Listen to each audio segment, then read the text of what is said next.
saudação de paz para todos. É sempre bom falar com você. Nós queremos lembrar você que estamos, toda semana, temos mensagens novas para o seu coração. Você vai através do YouTube, através do Facebook, reflexões cristocêntricas, e você vai encontrar uma mensagem de Deus para o seu coração, ou então TV Adesal. Então você tem várias formas de chegar lá nos nossos endereços eletrônicos. Queridos, este mês de maio, nós, na nossa Assembleia de Deus em Salvador, comemoramos o mês da família, e nós queremos desejar que todos os pais, mães, esposas sejam muito abençoados. E vou trazer algumas palavras durante o mês de maio sobre a família. Hoje eu quero falar sobre essa relação de marido e mulher, porque eu quero falar sobre esse mês sobre os desafios da família pós-moderna. E quero falar hoje sobre o desafio de casar e se manter casado até que a morte nos separe. Livro de Cântico dos Cânticos, Salomão diz o seguinte: 7 de Cântico dos Cânticos diz assim: as muitas águas não poderiam apagar este amor, nem os rios afogá-lo, ainda que alguém desse toda a fazenda de sua casa por este amor, certamente a desprezariam. As muitas águas não poderiam apagar este amor. É o amor do casamento, da vida a dois. Nós vivemos um tempo de facilidades para o mal, para destruir um casamento. A pessoa pode chegar hoje, numa semana, conseguir se divorciar na justiça, com as regras atuais. As pessoas vivem em conflito, vivem relativizando o amor, relativizando o casamento, de uma forma bem banal. Nós vemos as crises da pós-modernidade em relação à convivência, em relação aos relacionamentos. Existe uma crise instalada nos relacionamentos. Não se leva mais a sério a instituição do casamento, da vida a dois, de casar-se e manter-se casado, desde o princípio da palavra, do princípio da dignidade, do princípio do respeito, do princípio da fidelidade. Então, há um desmoronamento desse edifício. São verdadeiros edifícios construídos sobre a areia e não sobre a rocha. E casamentos estão acabando aqui em nossa igreja. Nós ministramos um curso de casal há 17 anos, um curso de noivos para quem vai se casar, uma preparação para os noivos. Isso é muito interessante, é um curso curto, mas de muita importância.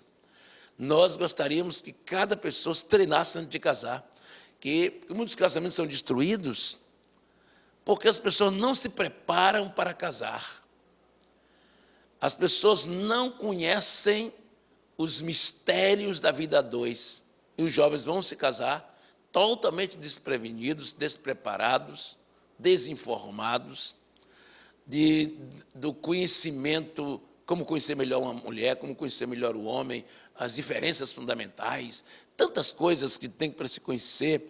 Então, é aconselhável que antes de você casar, leia um livro, pesquise, ore, converse, dialogue, se informe, participe de encontros, participe de cursos, aprenda a casar, para que evite tantos desmoronamentos. Por outro lado, leve isto muito a sério. Casamento é coisa muito séria, é uma responsabilidade. Ter filhos não é brincadeira. Quantos casamentos se desmontam, deixam filhos desmontados emocionalmente a vida inteira. Crianças que vão crescer totalmente desestruturadas emocionalmente, por lares que se desmontaram, destruíram, descasaram, e depois ainda brigaram pela guarda do filho, depois ainda destruíram as emoções da criança ou do adolescente, e finalmente vai produzir um homem e uma mulher doente, que vai dar problema para a sociedade depois, que vai dar problema para os seus próprios casamentos depois, para as suas próprias famílias.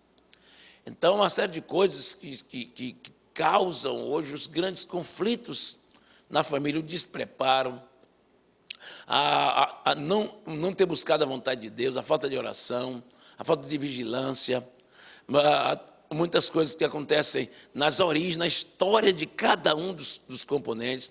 Pessoas que vêm cheias de traumas e vão para o casamento, cheias de angústias dos seus próprios pais, da sua própria história. E leva para o casamento suas angústias, leva para o casamento suas tristezas, leva para o casamento suas revoltas, seus mecanismos de fuga, seus mecanismos de defesa.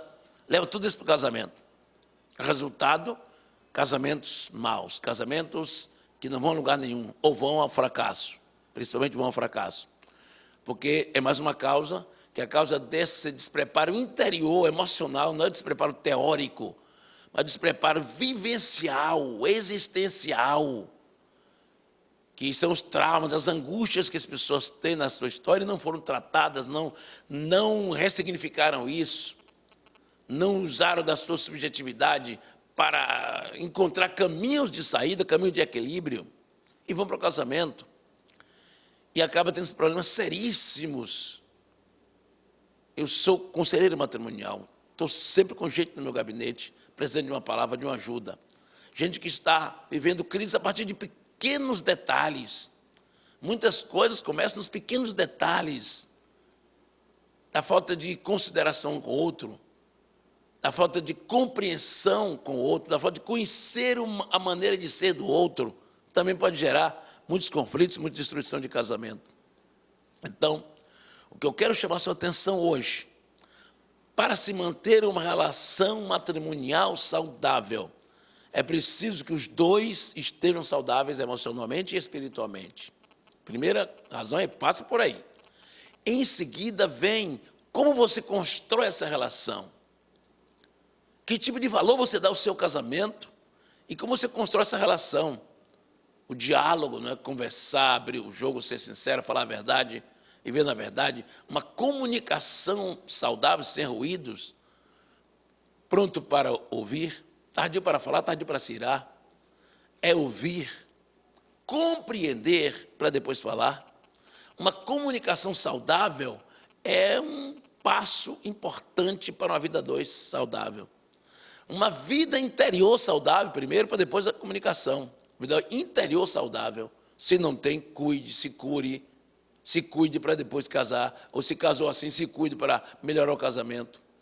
Uma comunicação inteligente, né? Uma comunicação inteligente, íntima, sábia, prudente, falando na hora certa, né?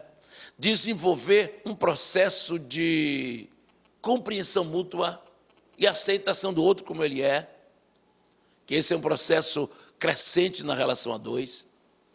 É um processo de perdoar o outro quando o outro falhar, porque nós vamos falhar na caminhada.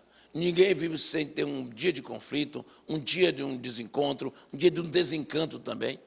Mas é importante demais que haja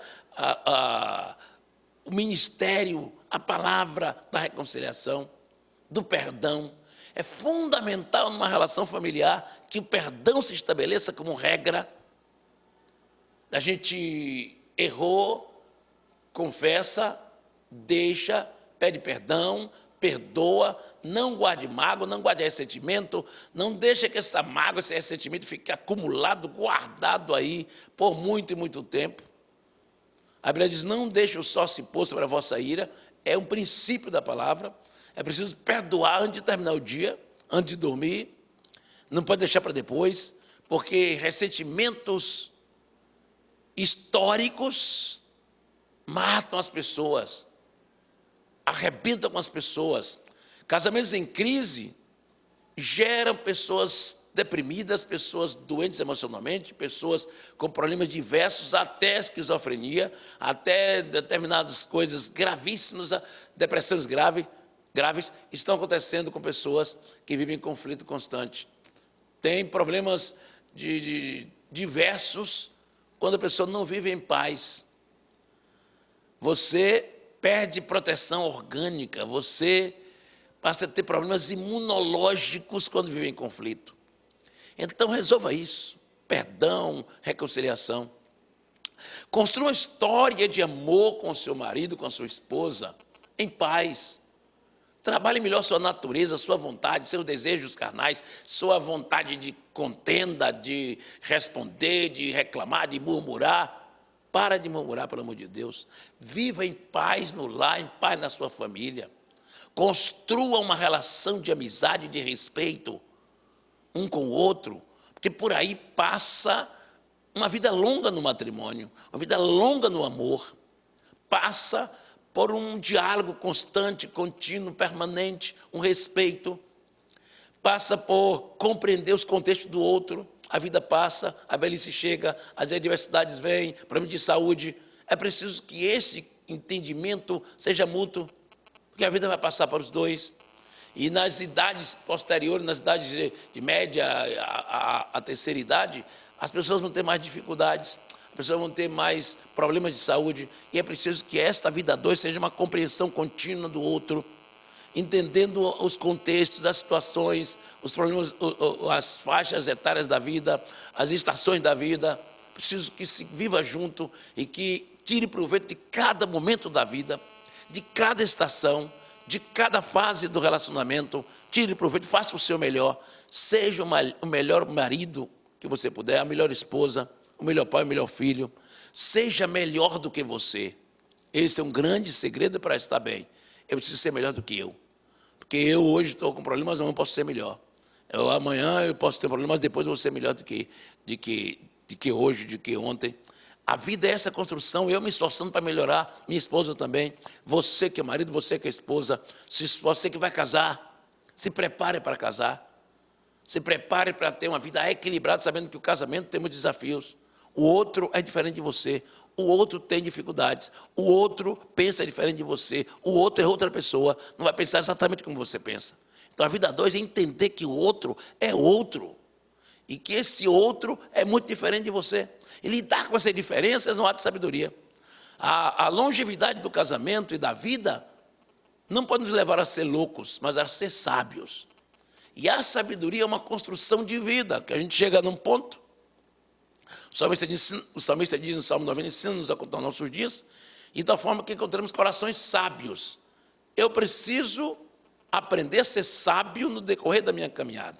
Eu preciso construir um caminho de sabedoria e não de loucura. E para isso, a vida a dois vai nos ensinar muito. Um aprendendo o outro, aprendendo a relacionar-se com o outro, aprendendo a conviver com o outro, aprendendo a entender o outro. Eu quero desejar que você tenha muita sabedoria, muita graça. E que você, marido e mulher, viva uma vida de paz, de harmonia, de perdão, de reconciliação, de compreensão, de diálogo, de entendimento, de renúncia pessoal, da sua vontade, dos seus desejos e da sua maneira que você acha que o outro deve ser. Você não muda o outro, só muda você. Aprenda isso. Você não vai mudar o outro, você não consegue isso. Essa luta para mudar o outro arrebenta com o casamento. Mude você para se adaptar ao outro e mude você também, que é mulher, que é marido, para se adaptar. Se os dois mudarem para se adaptar, você vai se adaptar bem, vai dar tudo certo. Desejo que cada casamento seja abençoado, cada família seja bênção, cada lar seja bênção, cada filho seja bênção, que nossos lares estejam debaixo da graça, da bênção e da comunhão do Senhor. Eu desejo muita bênção para cada família, cada casamento, cada casal que está me ouvindo aqui, me vendo aqui, que eu possa ser bênção para minha esposa Joilda, que você seja bênção para o seu marido, para a sua esposa, que eu vou abençoando e você também. Vamos ser bênção e vamos abençoar. Deus abençoe, feliz casamento para você, feliz família, feliz lá. E seja um marido feliz, seja uma mulher feliz. Deus te abençoe, Deus te guarde. Jesus ama você.